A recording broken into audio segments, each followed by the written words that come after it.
Aujourd'hui, on va parler des 5 choses essentielles à savoir pour créer son premier jeu ou pour créer des bons jeux en général. Salut les amis, c'est Charles Gauthier, j'espère que vous allez bien et que vous passez une excellente semaine avant d'attaquer la semaine des fêtes. D'ailleurs, à propos, avant d'attaquer la vidéo, durant la semaine des fêtes entre Noël et Nouvel An, je vais animer plusieurs conférences live, des sessions questions-réponses. Bref, je vais faire un atelier gratuit en ligne. Je vous ai mis le lien dans la description pour vous inscrire.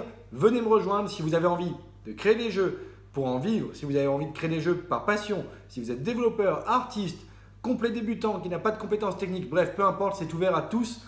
J'ai de quoi vous apporter pas mal d'aide et des réponses à vos questions, quel que soit votre profil. Donc, allez voir dans la description, j'ai mis le lien en premier. Sinon, si vous n'avez jamais vu mes vidéos, je vous invite tout simplement à vous abonner à la chaîne YouTube. Je mets en ligne entre 3 et 4 vidéos par semaine pour vous aider à devenir libre et indépendant en vivant de votre passion pour la création de jeux. Pour revenir au sujet de la vidéo, je voulais vous parler des 5 choses essentielles à savoir, ou des 5 choses essentielles qui vous permettront de créer votre premier jeu ou de créer des bons jeux. Première chose, peut-être une des plus importantes et que je rencontre le plus souvent auprès de créateurs indépendants, c'est trouver une bonne idée de jeu. C'est un des grands problèmes. Les créateurs ont du mal à imaginer, à avoir confiance dans l'idée qu'ils imaginent, ou alors l'idée est trop complexe, elle est trop farfelue, elle est trop lointaine parce qu'impossible à réaliser en peu de temps. Il va falloir 1 an ou 2, donc c'est beaucoup trop loin. Bref, c'est très compliqué. Ou il y a trop d'idées de jeu, on manque de cohérence, on a du mal à avoir une pleine confiance dans notre idée, dans le concept qu'on veut faire. Alors, une chose très simple, si vous êtes vraiment débutant, là ça s'adresse beaucoup plus aux débutants, je ne parle pas aux développeurs avancés, expérimentés. Si c'est votre premier jeu, si vous êtes en train de créer votre premier jeu ou que vous êtes en train de prévoir de le faire, je vous invite à ne pas créer votre pièce maîtresse. Je vous ai expliqué dans une autre de mes vidéos pourquoi c'était mauvais de se lancer sur son premier jeu avec son plus gros projet, son plus beau, son plus important, sa masterpiece. Je vous mettrai le lien également dans la description parce que je ne peux pas mettre de fiche.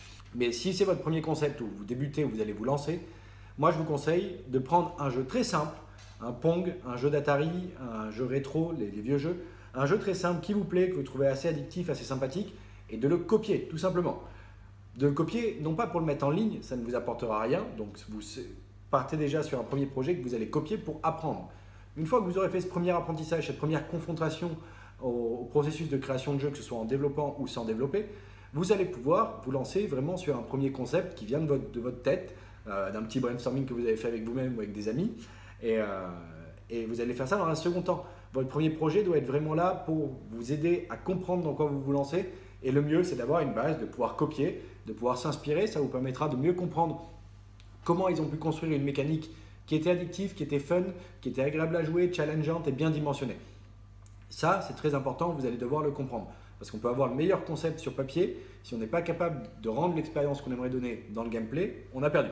Première chose à savoir donc pour résumer, il vaut mieux se lancer sur la copie d'un jeu très simple pour comprendre comment se passe le processus de création d'un jeu avant de se lancer sur le développement de projets un peu plus complexes ou issus de votre idée à vous que vous allez devoir mettre en place. Et petit indice, ne vous lancez pas sur des projets beaucoup trop gros, même si c'est vos deuxième, troisième, quatrième projets. Gardez à l'esprit que vous devez avoir des projets cohérents avec vos ressources, votre temps, votre argent et vos compétences techniques. Voilà pour la première chose que je voulais vous partager. Maintenant, évidemment, si vous voulez créer des jeux, vous allez avoir besoin d'un ordinateur. C'est évident, ça paraît peut-être évident pour la plupart des gens qui regardent cette vidéo, mais pour ceux qui débutent, ça l'est peut-être moins. Et vous allez me dire, j'ai peut-être besoin d'un ordi hyper puissant, la dernière carte graphique, voire 2 cartes graphiques ou que ce soit. C'est entièrement faux. C'est peut-être bien pour jouer aux derniers jeux AAA PC les plus poussés en qualité ultra haute, mais pour développer des jeux, surtout si vous êtes tout seul, moi je vous conseillerais de vous lancer sur du mobile plutôt que de vous lancer sur des jeux PC ou autres, ça vous demandera peu de ressources. Globalement, si vous voulez faire des jeux 2D, que ce soit avec du Unity ou du Unreal, ou que ce soit avec des game makers, enfin des logiciels qui permettent de faire des jeux sans coder, game maker, Buildbox, Construct 2 ou autre, bref, si vous voulez faire des jeux 2D, un ordi qui coûte environ 300 € sera largement suffisant pour faire tourner la majorité des moteurs de jeu pour du 2D, aucun problème. Par contre, si vous voulez attaquer de la 3D, il va peut-être falloir quand même avoir un ordi un peu plus puissant. Mais moi, par exemple, dans mon entreprise, on utilise des ordis qui coûtent entre 500 et 700 € TTC et ça tourne suffisamment bien. Il n'y a pas de problème, on n'a pas de problème technique, il n'y a pas de lenteur particulière. Il n'y a peut-être pas besoin d'avoir une bête de course à 1000 ou 1500 € pour développer des jeux. Les moteurs de jeu sont aujourd'hui, les engines sont aujourd'hui bien optimisés, il n'y a pas de problème. Troisième chose dont vous avez besoin, évidemment, vous allez avoir besoin d'une connexion Internet. Bon, je pense que pour la 2 et la 3, ordinateur et Internet, vous êtes tous bons parce que vous êtes en train de regarder ma vidéo en ligne, certainement à partir d'un ordi ou au moins d'un mobile, et donc vous avez une connexion Internet. Mais c'est très important, ça va vous servir dans votre phase d'apprentissage pour aller chercher des solutions, pour aller solliciter des réponses sur des forums, pour aller regarder des tutos sur YouTube ou sur d'autres plateformes, suivre un cours sur Udemy. Bref, votre connexion Internet va être utile pour toute la phase d'apprentissage. Ça va vous servir également dans la pré-prod et dans la production de votre jeu pour résoudre au mieux les problèmes et chercher des réponses. Ça va vous servir également pour soumettre votre jeu auprès d'Apple ou de Google et de contacter des partenaires éventuels. Bref, la connexion Internet, elle va vous servir, c'est obligatoire. Quatrième chose, très importante à avoir également pour être capable de faire un très bon jeu, un moteur de jeu, un logiciel. Donc entendez par moteur de jeu les engines type Unity, Unreal par exemple pour ceux qui codent, et pour ceux qui ne codent pas, par exemple GameMaker, Construct 2 ou 3, Buildbox, il y en a bien d'autres. Et une question qui revient souvent, c'est quel est le moteur que je dois choisir? Quel est celui qui est fait pour moi? Je n'ai pas de réponse exacte parce que ça va dépendre complètement de votre profil et de votre analyse des types de jeux que vous voulez faire en fonction de vos ressources et de vos compétences. Évidemment que si vous êtes développeur, il y a plus de chances que vous fassiez des jeux avec Unity ou Unreal qu'avec un Game Maker. Mais je connais des développeurs aussi qui ont fait le choix de rebasculer sur des Game Maker et de moins se prendre la tête avec le code. Donc c'est libre à vous. Et évidemment, si vous ne savez pas coder, je vous déconseille d'aller prendre Unity ou Unreal. Allez plutôt sur des Game Maker, Construct 2, Buildbox ou d'autres.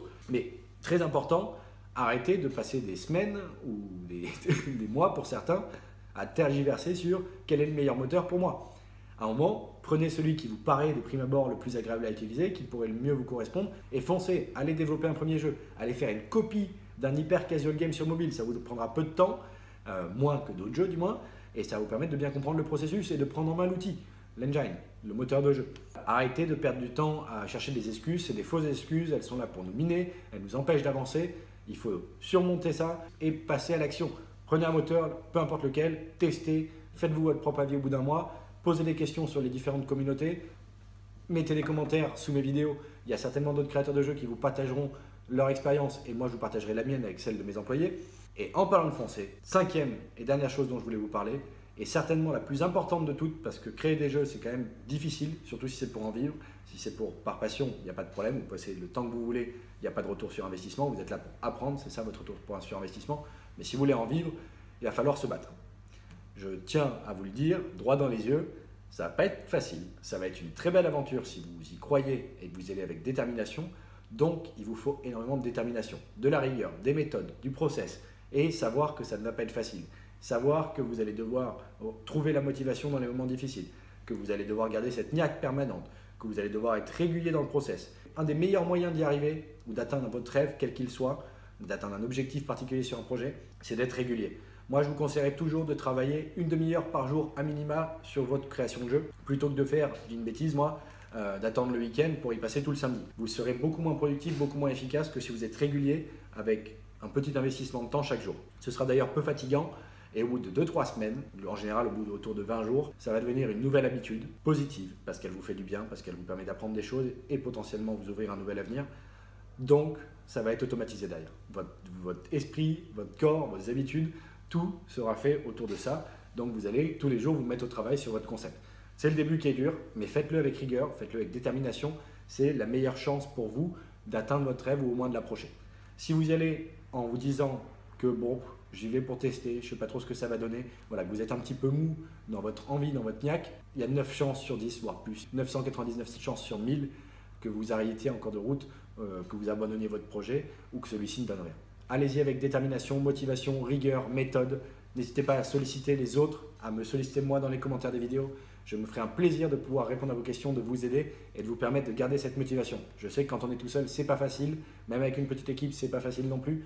Il faut se soutenir, il faut s'entraider, il faut se tirer vers le haut. Donc, les commentaires sont libres. Je vous invite à me poser toutes vos questions en lien avec cette vidéo ou en lien avec vos problématiques actuelles auxquelles je n'aurais pas répondu dans cette vidéo. Je me ferai un plaisir d'y répondre. Voilà ce que je voulais vous partager aujourd'hui concernant les choses essentielles à savoir et à avoir pour être capable de créer au moins son premier jeu, voire des bons jeux. J'espère que cette vidéo vous aura plu. Si c'est le cas, mettez-moi un gros pouce en l'air, ça fait toujours plaisir et ça me permettra de toucher d'autres créateurs de jeux qui ont certainement besoin de ces réponses. Abonnez-vous à la chaîne en cliquant sur le bouton rouge sous la vidéo et n'oubliez pas d'activer la petite cloche des notifications pour être notifié de chaque nouvelle vidéo que je sors. Je vous invite également à me rejoindre sur mon blog jeuxvideopro.fr. Il y a plein d'autres infos pour vous aider à devenir libre et indépendant en vivant de votre passion. Et dernière info, je vous en ai parlé en début de vidéo, entre les fêtes, entre Noël et Nouvel An, j'anime un atelier en ligne gratuit. Je vais faire plusieurs conférences live, des sessions questions-réponses. Je vais vous mettre à disposition des petites fiches synthèse pour vous aider à aller plus loin. Le premier lien dans la description, c'est le lien d'inscription à l'atelier. C'est gratuit, vous avez juste à me laisser votre prénom et votre mail et je vous envoie toutes les infos jusqu'à Noël. Et après Noël, on se retrouve ensemble en live régulièrement pour que je puisse vous aider. C'était Charles Gauthier, je vous remercie de m'avoir écouté. J'ai été ravi de vous faire cette vidéo. Je vous dis à très vite pour la prochaine. Ciao!